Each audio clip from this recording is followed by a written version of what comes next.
Ano ang gagawin mo kung nalaman mo na ang kakaibang bagay na may kababalaghan, sumpa, demonyo at hiwaga? Susubukan mo ba itong itapon? Sirain, o baka ibenta ito sa isang hindi mapag-aalinlanganang mamimili? At paano ito naging haunted at kinatatakutan noong una?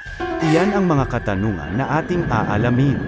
Ang mga ilan ay maaaring pamilyar ka sa iba na hindi malinaw na kung bakit nawala sila sa mga buhangin ng panahon.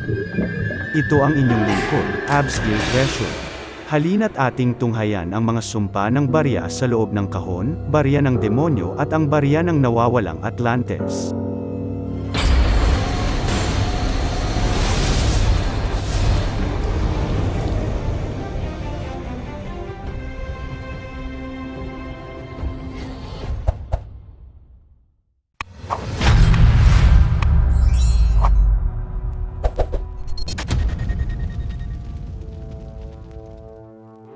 Bago mo bilhin ang barya na nasa kahon na maaaring nasa isang garage sale o tanggapin ang pamana ng iyong pamilya.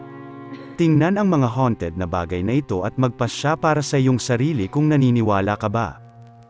Ayon sa alamat ng mga Hudyo, ang adipik ay isang madilim na espiritu na kumukuha sa katawan ng mga buhay na tao at ginagamit ang mga ito para sa kasamaan. Ayon sa alamat, maaari itong matrap sa loob ng kahon na may mga sumpa ng barya na hindi magdudulot ng anumang ingay, at nagagawa ito kung ang kahon ay nakabukas at nakalantad ang mga barya sa mga ito. Ang munting kwentong ito ay nagsimula ilang taon na ang nakalipas, nang ang isang lumang kahon na may lamang mga barya na sumpa, ay ibinenta at pinasa sa ibang may-ari nito na nasa eBay. Ang nagbenta at antique dealer na may pangalang Kevin Manes, na nasa listahan sa eBay bilang isang vintage wine cabinet, na nagmula sa ari-arian ng isang babae na nanakaligtas noong World War II concentration camp. Napag-alaman din na ang sumunod na nagmamay-ari ng kahon na may sumpang barya noon na binalaan nito ay ang apo na takot at laging wala sa sarili. Sinabi ng kanyang lola na may hawak nito noon, na ang kahon ay nababalutan ng kasamaan at sumpa. Sinabi ng apo na ang barya at kahon na kumuha sa katawan niya ay hindi lamang isang serye ng mga hindi magandang pangyayari kundi ang mga umuulit at nakakatakot na bangungot ng isang matandang babae na brutal na umaatake sa kanya. At sa pagmulat niya ay mapapansin niya ang mga naglalakihang mga pasa sa kanyang katawan. Ito ay kadalasang sinasamahan ng masangsang na amoy ng mga ihi ng hayop, at mga trahedya na pagka-stroke ng kanyang ina habang binubuksan ang kahon na may sumpang barya. Tinangkang sirain o itapon ang mga kagamitang ito, na sanhi ng mga trahedya sa kanilang pamilya. Pero kalaunan ay napunta sa mga kamay ng isang direktor ng Museum Medikal sa Missouri na si Jason Haxton. Sa una ay nag-aalinlangan tungkol sa mga kapangyarihang iniuugnay sa kahon na may sumpang mga bagay sa loob nito. Ngunit pagkatapos makuha nito ay tila ba may ibang ihip ng hangin ang nakapagbago sa kanyang isipan upang kunin ito. Katagalan, siya mismo ay naging biktima ng sunod-sunod at nakakakilabot na karanasan. Tulad ng pagdurugo ng mga mata, at hindi maipaliwanag na kakaibang mga pantal. Nagsimula din siyang atikihin ng isang matandang babae sa kanyang panaginip na nakalubog ang mga mata. At sa kaparehong pangyayari na kung paanong magising din si Kevin na may mga pasa sa kanyang katawan. At may mga ibang pangyayari na may namatay umano na lalaki habang ang kahon ay iniimbak sa basement. At ang kanyang bangkay ay natagpuang nakahiga sa tabi nito. Iniulat ni Jason at nakipag-ugnayan siya sa mga siyentipiko at mga rabay. Dahil sa pangyayari, iniutos sa kanya na gumawa ng isang kahoy na arka na nilagyan ng 24 na keret na gintong barya. At ilalagay sa loob ng kahon at ibabaon ito sa lupa. Ang mga tagubilin na sinundan niya ng sulat nito.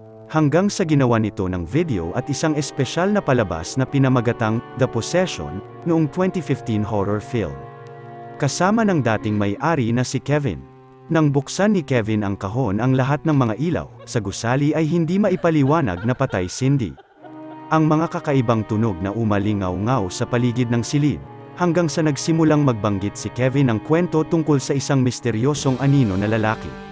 Kaagad pagkatapos nito ay nagsimula siyang pagpawisan ng husto habang gumagawa ng mga pagsipol at pagsasalita ng mga wika na natigil lamang sa pamamagitan ng isang hindi mapigil na pagubo. Ang misteryosong kahon na may barya ay na-inspire noong 2015 na horror film na The Possession. Ngunit ang pinakakagiliw-giliw na kaganapan, 5 araw pagkatapos ng produksyon ay itinago at binalot ang lahat ng mga props sa isang storage room.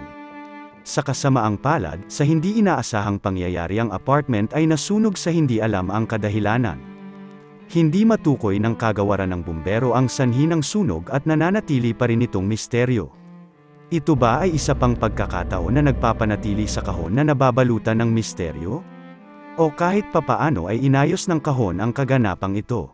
Ang kahon na may sumpang barya ay kalaunan ay binili mula kay Jason Hexon ng isang pamilyar na pangalan na Zach Bagans.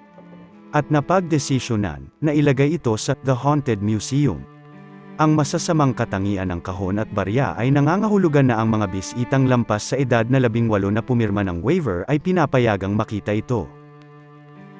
Sa kabila nito ay patuloy na sinasabi ng mga nakasaksi, na sa panahon ng pagpapakita nito ay may nagpapatuloy ng mga kaganapan. Ang mga tao na nawalan ng malay, nahihilo, at ang iba ay nagkakasakit. Nasaksihan din ng mga bumisita ang maitim na balabal na figurang anino na direktang dumaan sa mga saradong pinto ng silid kung saan ito nakadisplay. Ang mga pisikal na pag-atake ay naiulat na maging ang mga awit na nag-post na si Malone, na tila biktima ng isang malaking malas kabilang ang isang pagbangga ng sasakyan sa loob ng ilang linggo mula sa pakikipag-ugnay sa kahon na may sumpang barya. Ito ba ang kaso ng hysteria, o pawang gawa-gawa lamang? O ang isang mapaghiganti na espiritu ng barya na naninirahan sa loob ng kahon? Kahit papaano, ang lumikha ng kahon ay nakagawa ng malalalim na kwento na siyang nagdesinyo ng mga palamuti kasama ang sinumpaang barya na isa sa mga pinaka-pinagmumultuhan na bagay sa mundo.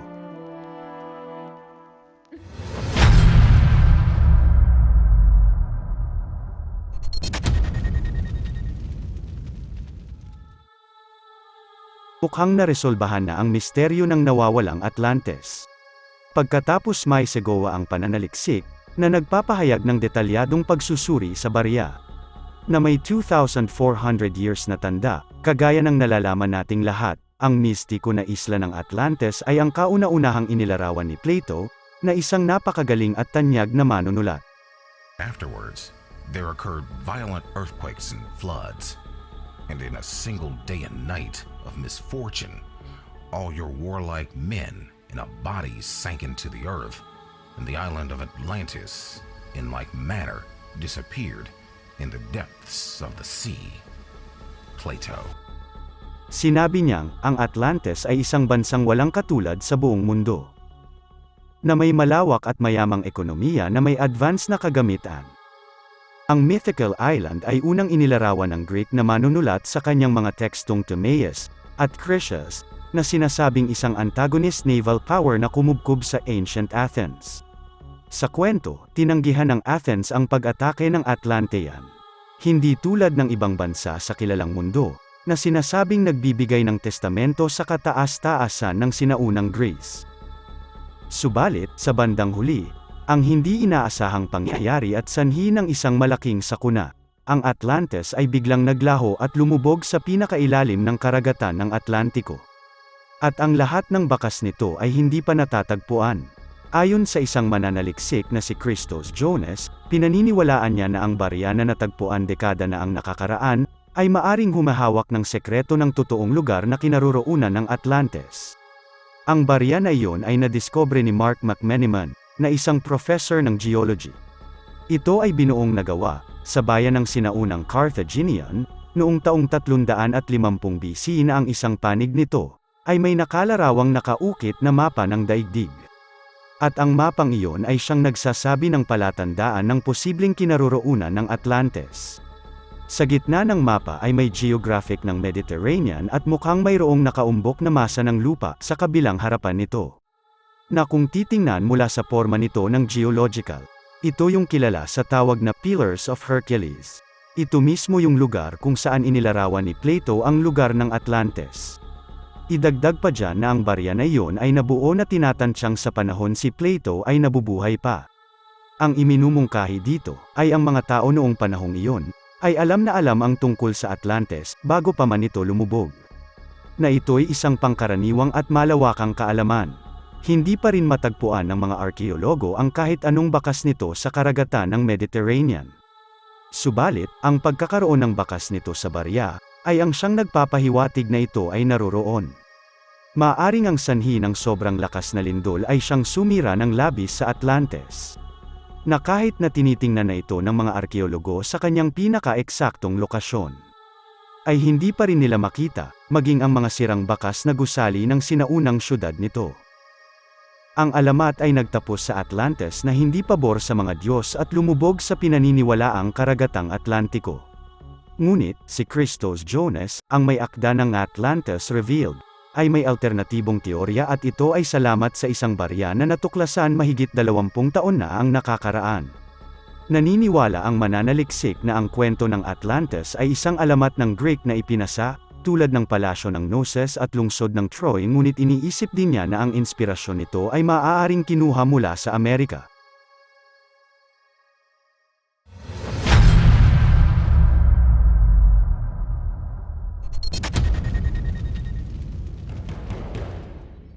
Mahiwagang barya ng mga demonyo.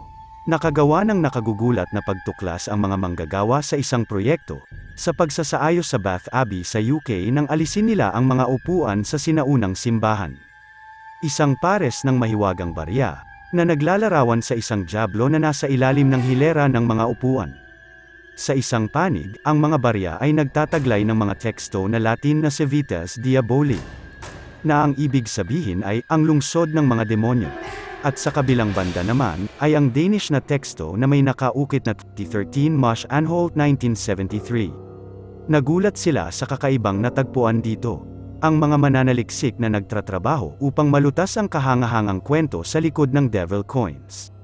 Ang petsa sa mga barya ay tumutukoy sa isang insidente na naganap sa Danish na isla ng Anholt noong 1973, ayon sa mga eksperto mula sa Wessex Archaeology. 13 ritual sites ang natuklasan ng mga lokal na residente na nagpasimula ng investigasyon ng mga pulis mula sa Danish mainland. Ang kakaibang nahanap ay kinuha ng Danish national media, nakakamanghang kwento ng Black Masses at Satanic sa Anholt. May kwento pa nga tungkol sa posibleng pag-aalay ng tao sa isla, na pinabulaanan ng makipag-ugnayan sa pulisya ang sinasabing biktima. Habang ang paunang investigasyon ng pagkamatay nito ay dahil sa hysteria, ang misteryo ay nagpatuloy bilang mga barya na katulad ng mga natuklasan sa Bath Abbey, ay nagsimulang lumitaw sa mga simbahan at museo sa Denmark. Halos 400 na mga barya na kilala ang natagpuan sa lugar at mga kakaibang artifact.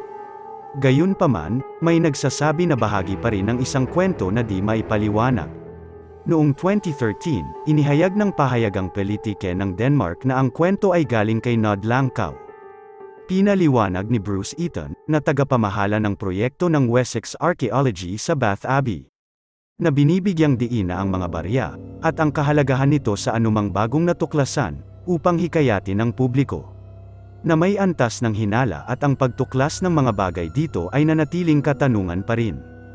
Ang iba ay nagsasabi na ang barya ay ginawa upang linlangin at akitin ang mga tao, na siyang rin napapanahong paalala nito na dapat palaging tingnan ang anumang pagtuklas ng may kritikal at masusing pagsusuri nito. Gayunpaman, hindi pa rin maipaliwanag sa nangyaring trahedya sa isang clerk ng opisina sa Pambansang Gallery ng Denmark, na namatay ito noong 2004 sa edad na 73, ang isang aspeto ng Devil Coins, ay nanatiling misteryo pa rin, at ang iba ay may katanungan dito. At kung papaano napunta ang mga barya sa British Abbey na siyang nagbibigay ng malaking palaisipan sa mga ito. Sana nakatulong sa inyo ang topic natin ngayon, tungkol sa mga mahiwaga at nakakatakot na mga barya. Ito po ang inyong lingkod Upscale Treasure. Huwag kalimutang mag-subscribe, share at mag-like, pakikalimbang na rin ang bell para updated ka sa mga susunod nating mga videos. Hanggang sa muli, salamat!